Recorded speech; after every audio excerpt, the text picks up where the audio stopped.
Good morning everybody. आज हम लोग अपने चैप्टर से अलग, अगले टॉपिक से अलग आज हम लोग बात करेंगे। आज हम लोग चंद्र ग्रहण और सूर्य ग्रहण के बारे में बात करेंगे, इलिप्स के बारे में बात करेंगे, क्योंकि आज जो है बच्चे, आज आपका 2 डे विशेष प्रकार का है। एक तो है अंतर्राष्ट्रीय इंटरनेशनल इन्वायरमेंट डे के रूप में मनाया जाता है। आज का दिन जो है इंटरनेशनल इन्वायरमेंट डे के रूप में मनाया जाता है। इसका शुरुआत जो हुआ था 1972 में स्वीडन से किया गया था। 119 देश जो थे पार्टिसिपेट किए थे। तो आज हम लोग इसके बारे में हम आपको पहले पढ़ा चुके हैं। अगर आपको जानना है कि कैसे जो है क्यों हम लोग 5 ही जून को अंतर्राष्ट्रीय इन्वायरमेंट डे मनाते हैं, 5 जून को क्या वजह है कि हम लोग इन्वायरमेंट डे मनाते हैं, तो आप जा कर के यूट्यूब पर देख सकते हैं। स्काईलाइट एजुकेशन पे आपको बता देगा वहाँ पे। और देखिए, आज हम लोग का टॉपिक है कि इलिप्स क्यों होते हैं, है ना। आज इलिप्स लगने वाला है, आज ग्रहण लगने वाला है, आज चंद्र ग्रहण लगेगा, आप सबको मालूम होगा। तो आज हम लोग का जो टॉपिक होगा कि इलिप्स क्यों लगते हैं, क्या वजह है कि जो है इलिप्स लगते हैं, है ना। इलिप्स जो है बच्चे पहले 2 तरह का होता है। इलिप्स जो है वह कितने तरह के होते हैं, 2 तरह के होते हैं। तो हम लोग जानेंगे कि इलिप्स होता क्यों है, क्या वजह है, सॉरी, क्या वजह है कि इलिप्स जो है लगते हैं, ग्रहण क्यों लगते हैं, ECLIPS, इलिप्स जो है क्यों लगता है, इसके बारे में पढ़ेंगे। इलिप्स कितने तरह का होता है उसके बारे में पढ़ेंगे। तो बच्चे आज जो है इसी टॉपिक पर डिस्कस करेंगे हम लोग। तो आपको बता दें, जो इलिप्स होता है 2 प्रकार का होता है, जिसको हम लोग लूनर इलिप्स और सोलर इलिप्स के नाम से जानते हैं। ओके स्टूडेंट, इलिप्स कितने तरह के होते हैं, इलिप्स 2 तरह का होता है। 2 टाइप्स ऑफ इलिप्स, 2 तरह के इलिप्स होते हैं, जिनमें हम लोग उसका नाम, उसका जो अलग अलग नाम है, पहला का नाम है सोलर इलिप्स और दूसरे का नाम है लूनर इलिप्स, है ना। दूसरे का जो नाम है वो है हम लोग का लूनर इलिप्स। तो सोलर इलिप्स और लूनर इलिप्स के बारे में हम लोग आज बातें करेंगे। क्या कंडीशन होता है कि लगता है, इसके बारे में बच्चे आपको बात करेंगे। देखिए, जिसका इलिप्स लगेगा, जिसका ग्रहण लगता है, ऐसे तो आप अपने दादी नानी या दादा से सुने होंगे, कई पुरानी कथा कहानियाँ जो है बताया जाता है ना, कि इलिप्स जो ग्रहण लगता है उसको कई कारण हैं। लेकिन हम जो आपको बताएंगे वो साइंटिफिक रीज़न है, वह जो है साइंटिफिक कारण है। ऐसे रामायण महाभारत का जो कहानी होता है उसका अलग होता है, वो अलग चीज़ें होती है। देखो बच्चे, आप सबको मालूम है कि जो सन है, सन के चारों ओर, सन के चारों तरफ जो है वो अर्थ चक्कर लगाता है, मूव करता, अर्थ घूमता है। और अर्थ के चारों ओर जो है वह मून का जो है ऑर्बिट होता है। आप सबको मालूम होगा, इस तरह का डायग्राम आप पढ़े भी होंगे। यहाँ पे दिखाया है, देखो, ये वाला जो आपका है ये सन है, और इसके चारों तरफ अलग अलग चीज़ें घूम रही हैं, अलग अलग ऑर्बिट में सब घूमता है। तो देखो, जो आप सिंपली समझिए, हम 3 चीज़ की बात करेंगे, सन, मून और अर्थ के बारे में। इन तीनों की वजह से क्या होता है, ग्रहण लगता है, एलिप्स लगता है ना। तो पहली बात है कि लगता क्यों है, क्या कारण होता है कि ऐसा हो जाता है। तो देखो बच्चे, ग्रहण लगने का कारण जो है वह होता है कि जो रोटेशन होता है, जो रोटेशन होता है प्लेनेट का, वो कारण बनता है। आपको मैंने अभी बताया कि देखिए, सन है, सन के चारों तरफ क्या होता है, सन के चारों तरफ जो है, सॉरी, सन के चारों तरफ अर्थ घूमती है और अर्थ के चारों तरफ मून। होता क्या है स्टूडेंट, कि कभी कभी ऐसा स्थिति क्रिएट हो जाता है, कभी कभी ऐसा स्थिति आ जाता है कि तीनों तीनों क्या होता है कि एक दूसरे के, तो तीनों एक दूसरे के सामने हो जाते हैं, तीनों एक दूसरे के सिद्ध में हो जाते हैं। वैसे स्थिति में इलिप्स होता है। जैसे मान लीजिए कि ये वाला हम लोग का सन है, ये वाला अर्थ, सॉरी, ये वाला मान लीजिए कि अर्थ है, और ये वाला हम लोग का, ये आपको मून हो गया। थोड़ा बड़ा रखते हैं। फिर से बताता हूँ, मान लीजिए सन हो गया, ये घूम रहा है, यहाँ पे अर्थ हो गया और ये वाला हम लोग का मून हो गया, इस तरह से। तो घूमते घूमते जब ये अपने ऑर्बिट में होता है, जब ये अपने ऑर्बिट में होता है, ये अपना ऑर्बिट में घूम रहा है, ये वाला जो है अपना ऑर्बिट में घूम रहा है और ये जो है अपना ऑर्बिट में घूम रहा है। तो घूमते घूमते क्या होता है बच्चे कि तीनों एक सिध में आते हैं। जैसे अभी एक सिध में आ गया है, सन, मून और अर्थ तीनों एक सिध में आ जाते हैं। तो वैसे स्थिति में एलिप्स होता है। तो ऐसे स्थिति में एलिप्स जो है ग्रहण जो होता है। पहले हम लोग पढ़ेंगे कि लूनर इलिप्स कब होता है और उसके बाद पढ़ेंगे कि सोलर इलिप्स कब होता है। बच्चे देखो, हम एक डायग्राम आपको बताते हैं। मान लीजिए कि जो है ये आपका ये सन हो गया, ये आपका अर्थ हो गया और ये आपका मून हो गया। तीनों क्या हो गए, बिल्कुल एक सिध में हो गए, तीनों एक लाइन में हो गए, एक सिध में हो गए। ऐसा हो सकता है? हाँ, मानते हैं कि ये कुछ ही सेकंड के लिए होंगे, कुछ ही टाइम के लिए होगा, क्योंकि ये परमानेंट ऐसे नहीं हो सकता है, क्योंकि हमेशा ये घूम रहा है, हमेशा ये मूव कर रहा है। तो हमेशा घूमने के कारण दो कंडीशन आता है ना। ऐसा होगा तो दो कंडीशन क्रिएट होता है। अगर घूमते घूमते जब पृथ्वी जो है, जब अर्थ जो है सन और मून के बीच में आ जाता है। बात समझिएगा कि जब अर्थ जो होगा, जो अर्थ है वह घूमते घूमते अर्थ जब घूमते घूमते सन और मून के बीच में आ जाता है, तो वैसे स्थिति में चंद्र ग्रहण होता है। बात समझिएगा, चंद्र ग्रहण लूनर इलिप्स कब होता है? तो बच्चे लूनर इलिप्स जो होता है कब होगा? जब लूनर इलिप्स होने का टाइम है, जो समय है, कंडीशन है कि जब सन और मून के बीच में अर्थ आ जाएगा। सन और मून के बीच में जब अर्थ आ जाएगा तो होगा क्या कि वैसे स्थिति में लूनर इलिप्स कहलाता है। और याद रखना है, लूनर इलिप्स चंद्र ग्रहण हमेशा पूर्णिमा के दिन होता है। लूनर इलिप्स हमेशा पूर्णिमा के दिन होता है, परंतु चंद्रमा पृथ्वी अपने अक्ष पर लगभग कोण बनाकर घूर्णन करते हैं, इसीलिए प्रत्येक पूर्णिमा का चंद्र ग्रहण नहीं होता। देखिए, एक कंडीशन है, एक फिक्स है कि जब भी चंद्र ग्रहण होगा तो चंद्र ग्रहण पूर्णिमा का होगा। लेकिन कौन है जी, पूर्णिमा का होगा ऐसा कोई जरूरी नहीं है। पूर्णिमा का होगा ऐसा कोई जरूरी नहीं है। तो हर पूर्णिमा का नहीं होता है, हर पूर्णिमा का जो है नहीं होता है। ओके बच्चे, तो आप समझ रहे होंगे कि इलिप्स क्यों लगता है। तो इलिप्स जो होता है जब सन और मून के बीच में अर्थ आ जाता है, जब सन और मून के बीच में अर्थ आ जाता है, तो वैसे स्थिति में क्या होता है कि लूनर इलिप्स होता है। लगा दो तो रुको, भी लूनर इलिप्स जो है होता है, 10 मिनट। लूनर इलिप्स का कंडीशन होता है, लगा दो गेट, है ना। अब हमने बताया कि लूनर इलिप्स कब होगा, तो पूर्णिमा का होगा। लेकिन हर पूर्णिमा का होगा ऐसा संभव नहीं है, हर पूर्णिमा का होगा ये संभव नहीं है। ओके, हर पूर्णिमा का ये नहीं होता है। समझ गए होंगे आप क्यों होता है?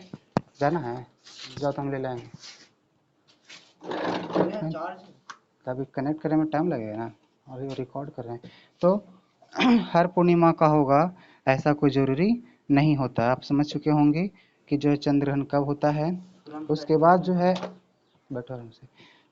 जो है सूर्य ग्रहण के बारे में बात करेंगे।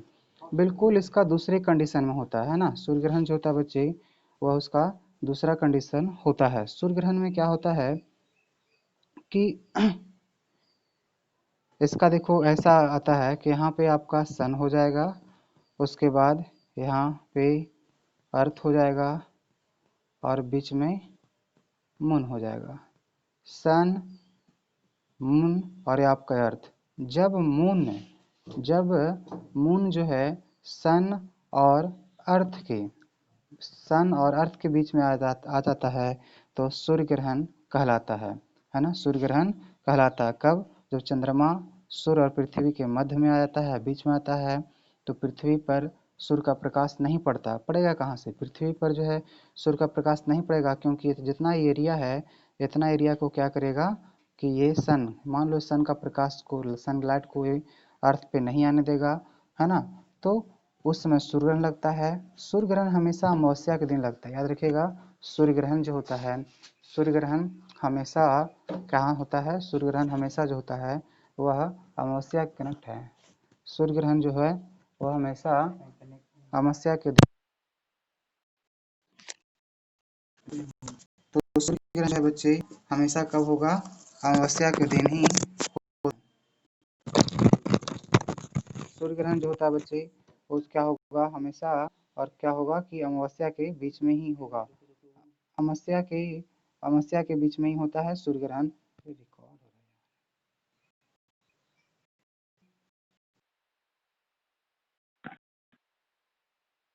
आवाज आ रही है आप लोग को? हेलो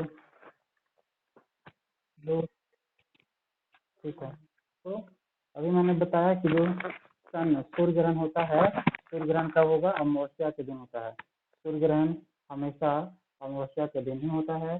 और देखिए होता क्या है कि जब सूर्य के प्रकाश को, जब सनलाइट को मून आने नहीं देता है, तो यह वाला जो भाग होता है, चंद्रमा का जो पात होता है, वह बहुत ज्यादा चमकने लगता है। इसके चारों सूर्य के प्रकाश के कारण रोशनी का एक रिंग बन जाता है, यहाँ पे एक वलय बन जाता है, इसको डायमंड रिंग कहते हैं। इसको डायमंड रिंग के नाम से जाना जाता है। डायमंड रिंग क्या होता है? फिजिक्स में क्या होता है कि सन के लाइट को क्या करता है? मून रोकने का काम करता है। जब रोकता है सनलाइट को मून, तो यहाँ पे लाइट का बहुत बड़ा पार्ट जो है एक रोशनी का गोला बनता है, जिसको डायमंड रिंग कहते हैं, है ना। उसको हम लोग क्या बोलते हैं? डायमंड रिंग के नाम से जाना जाता है। याद रखना बच्चे, सूर्य ग्रहण जब होगा तो हमेशा इसका अधिकतम है 7 मिनट 5 सेकंड का होगा। 7 मिनट 5 सेकंड का इसका टाइमिंग होता है। 7 मिनट 5 सेकंड तक इसका जो होगा सूर्य ग्रहण का टाइमिंग होता है। इस तरह से मैंने आपके साथ दो बातों को डिस्कस कर दिया।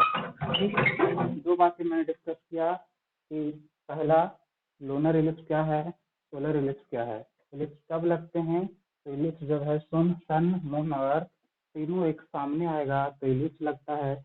इलिप्स दो प्रकार के होते हैं, सोलर इलिप्स और लूनर इलिप्स। दोनों का टाइम मैंने बता दिया, इनके दोनों का समय कब होगा, कब कब जो है ये लगते हैं, है ना। इसके बारे में मैंने आपको बता दिया, और आपसे को जो है काम है इसको याद रखने का। देखो बच्चों, उसके बाद एक बात और आपको गौर करना है। कभी कभी क्या होता है कि सन मून और सन जो है, सन के चारों तरफ,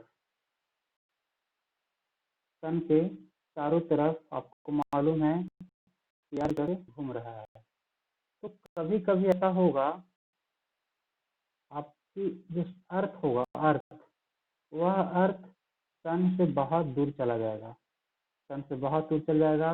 और कभी कभी ऐसा होगा यहाँ पे कि सन से बहुत नजदीक, सन से बहुत नजदीक आ जाएगा। ये सूर्य है, यहाँ सूर्य है, तो उसे दो घटना घटता है ना, दो बातें होती हैं, जिसको हम लोग क्या कहते हैं? पेरीहिलियम और एपीहिलियम। इसको आप समझिएगा क्या होता है। इसको हम लोग कहते हैं साइंस के पेरीहिलिन, पेरीहिलिन, और दूसरा का नाम है, दूसरा जो है एपीहिलिन, है ना। एपीहिलिन, पेरीहिलिन और एपीहिलिन, ये दो प्रकार की घटना घटती है। पेरीहिलिन और एपीहिलिन, ये दो प्रकार का वो घटना क्या होती है, जिसको उपसौर और अपसौर कहते हैं। उपसौर और अपसौर के नाम से जाना जाता है। देखो ये होता क्या है जो आपको बताते हैं। अपसौर और उपसौर दोनों में अंतर क्या होता है?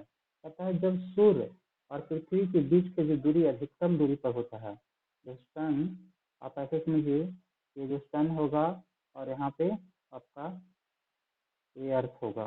तो जब सन और अर्थ के बीच में, जब सन और अर्थ के बीच का दूरी अधिकतम होगा, मैक्सिमम होगा, तो उसको क्या कहते हैं? जब सन और सूरज और पृथ्वी के बीच का दूरी अधिकतम होता है तो उसे अपस्वर कहते हैं। उसे अपस्वर के नाम से जाना जाता है, एपीहीलियन कहते हैं। जब सूर्य और पृथ्वी के बीच का दूरी मैक्सिमम होगा तो उसको एपीहीलियन के नाम से जानते हैं। और यह दूरी अधिकतम कब होता है? कौन सा डे है, कौन सा दिन है जिस दिन सूर्य और पृथ्वी जो है बहुत अधिक दूरी पर रहते हैं? तो बच्चे बहुत दिन पहले नहीं, मात्र आज से एक दिन पहले 4 जुलाई को, 4 जुलाई का जो टाइम होता है, इस दिन 4 जुलाई के बीच जो सूर्य और पृथ्वी के बीच का दूरी बहुत दूर होता है, बहुत अधिक दूरी पर होता है, 15.21 करोड़ किलोमीटर। सूर्य और पृथ्वी के बीच का दूरी है 4 जुलाई को अधिकतम होता है। 4 जुलाई को अधिकतम होता है। कितना होता है? 15.21 किलोमीटर होता है। 15.21 crore kilometre, sorry crore kilometre होता है। आप समझ गए होंगे कि आप एपीहीलियन क्या है। एपीहीलियन जब सूर्य और पृथ्वी के बीच का दूरी अधिकतम होगा तो उसे अपस्वर या एपीहीलियन कहते हैं। यह घटना 4 जुलाई को होता है और बीच का दूरी होता है 15.21 करोड़ किलोमीटर। ओके, उसके बाद एक घटना और घटा है। उसके बाद जो है बच्चे एक घटना और घटता है, एक इवेंट और होते हैं, और वह जो इवेंट है हम लोग का वो ये है,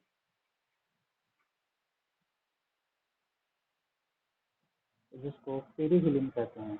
बिल्कुल इसका अपोजिट है ना, पेरीहिलिन। पेरीहिलिन ये क्या होता है कि जब सूर्य और पृथ्वी, मान लीजिए ये वाला आपका सन है और आपका अर्थ है।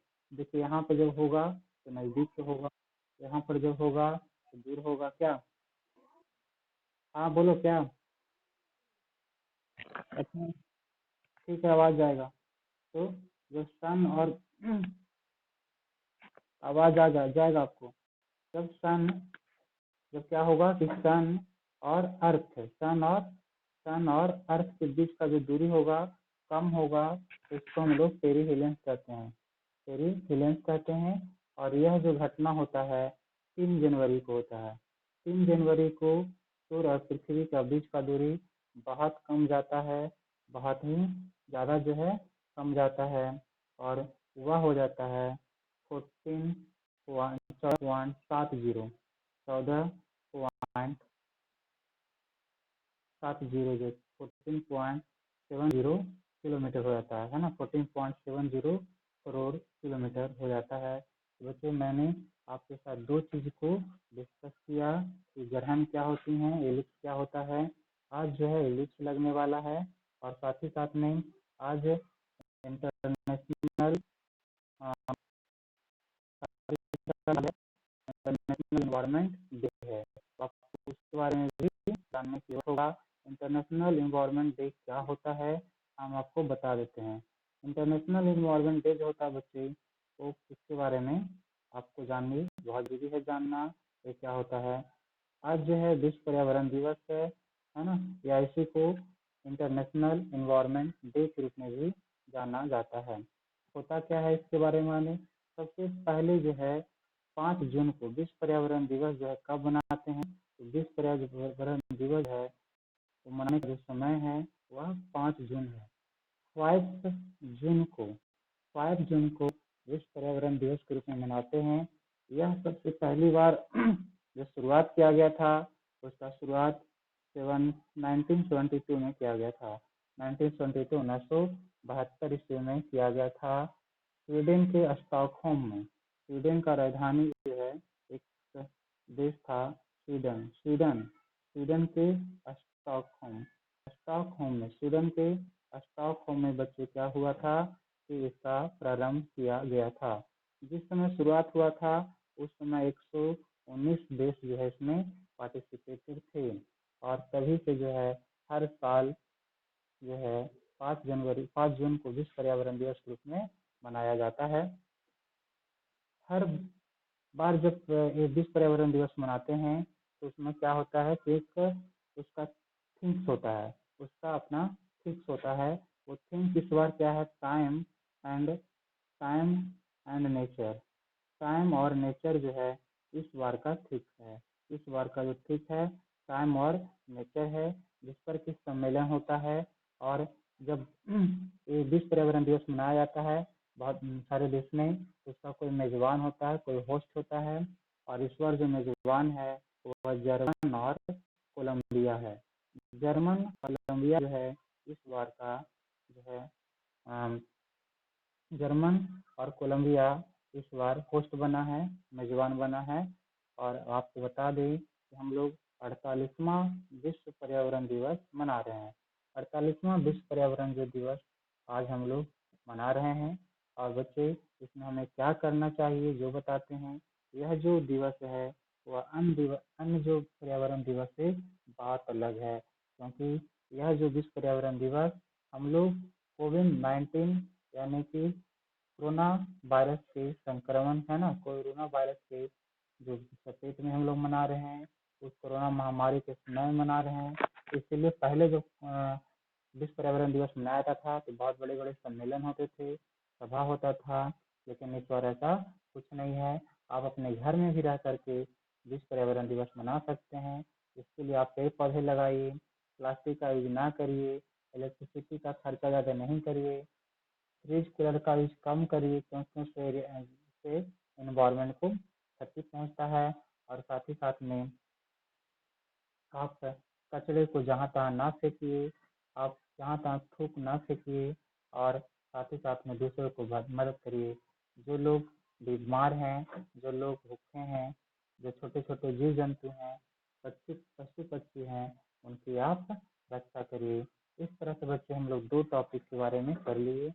आप सब बच्चा से मेरा रिक्वेस्ट है, आप सबसे रिक्वेस्ट है कि देखिए, मैं आप लोग के लिए, जैसे आपका क्लास पहले क्या होता था, डिसमिस्ड हो जाता था, छूट जाता था, इसी वजह से तो बच्चे का क्लास नहीं हो पाता था। इसके लिए मैं इस यूट्यूब चैनल का प्रारंभ किया हूँ। आपसे मेरा रिक्वेस्ट है कि थोड़ा सा आप हमको मदद कर दीजिए। अगर आप थोड़ा भी हमें मदद करेंगे तो हम आगे इंसान बढ़ सकता है। किसी की छोटा सा मदद जो है किसी के लिए बड़ा हो सकता है। इसलिए बच्चे आप सब थोड़ा उसको सब्सक्राइब कर दीजिए, लाइक कर दीजिए, ताकि हमारा भी सब्सक्राइबर बढ़ेगा। उसमें आपको हर तरह का वीडियो मिलेगा, 7 से लेकर के 11-12 तक जो है IABA तक वीडियो मिलेगा। जिस सब्जेक्ट का खोजिएगा उसका मिल जाएगा। थोड़ा सा वीडियो कम है पर सब सब्जेक्ट का हो जाएगा। मैथ, फिजिक्स, केमिस्ट्री, इंग्लिश सब कुछ का अलग अलग टीचर्स के द्वारा, एक्सपर्ट के द्वारा उस पर हम वीडियो डलाएंगे। अगर आपको लगेगा कि कुछ सब्जेक्ट पर साथ ही साथ में क्या करेंगे कि जो नए नए डे आएंगे है ना, जो इम्पोर्टेंट, जैसे आज जो इम्पोर्टेंट डे था विश्व पर्यावरण दिवस, इस पर मैंने आपसे बात किया, इसी तरह से वीडियो बना के भी करेंगे। आपसे मेरा इतनी रिक्वेस्ट है कि आप प्लीज़ क्या करें कि जा करके आपसे मेरा इतनी रिक्वेस्ट है कि आप जो है sky life education sky life education को थोड़ा सब्सक्राइब कर दीजिए। इसके लिए आपका बहुत बहुत धन्यवाद। बच्चे अगले क्लास में हम लोग अगले टॉपिक की ओर बात करेंगे, ठीक है। जब तक आप घर पे रहिए, अच्छा तरीका से आप घर में रहिए।